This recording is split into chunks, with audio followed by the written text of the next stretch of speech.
and told herself to breathe. It had been a run, that was all.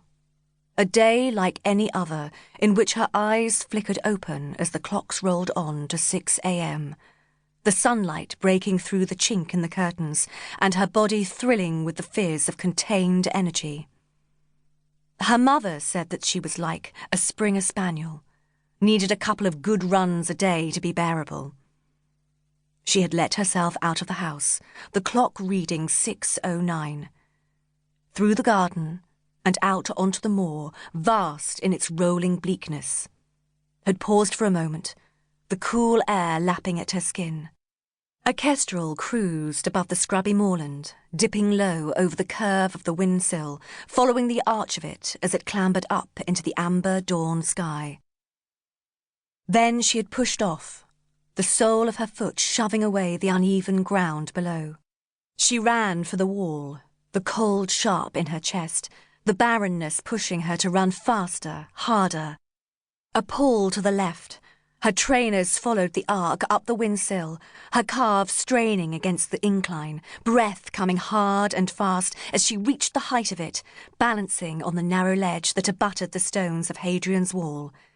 And then, turning left, her feet working to remain where they were on the slender pathway, running into the sunrise, so that its fingertips of red reached out to her, tugging her onwards. The stones of the wall stretching out beside her, like a column of marching ants.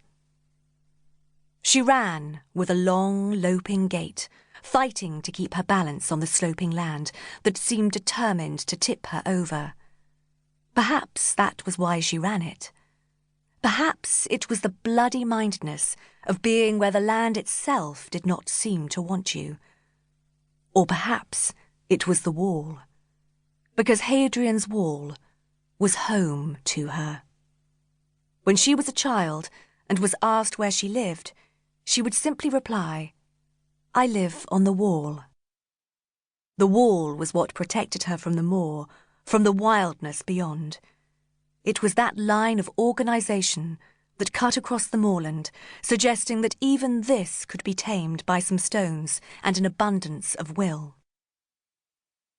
Then, as her lungs were straining, and her heart was hammering, and the outskirts of the village had come into sight, she had descended from the peak. A headlong dash down a wild slope, turning away from the cresting sun and the early morning mist that sat low across the horizon. Into Briganton itself, an oasis of civilization in a desert of green.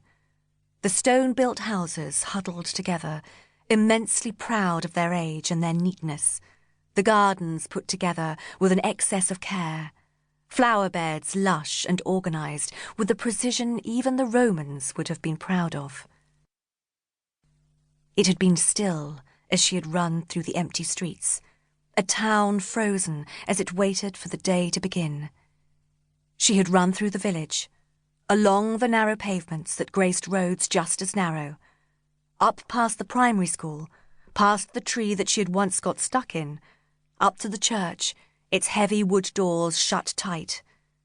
Then, at Bowman's Hill, the furthest reach of the village, once she had the Cheviot Hills in sight, looping left, back down and around, until she reached the wall again. Running, her footsteps loud in her head, thinking of little things like exams and school and boys and the kind of things that you think of when you are 15 and alone, and then, as the landscape shifted and the moor flattened out beneath her, seeing something off in the distance that her mind simply could not explain.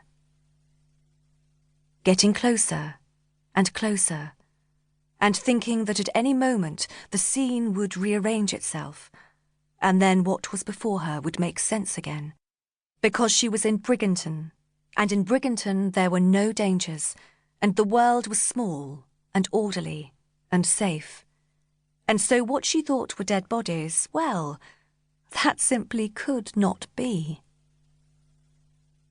Isla stared at the sharp-edged stone beneath her fingers. She didn't want to look any more. She didn't want to see. But then, it was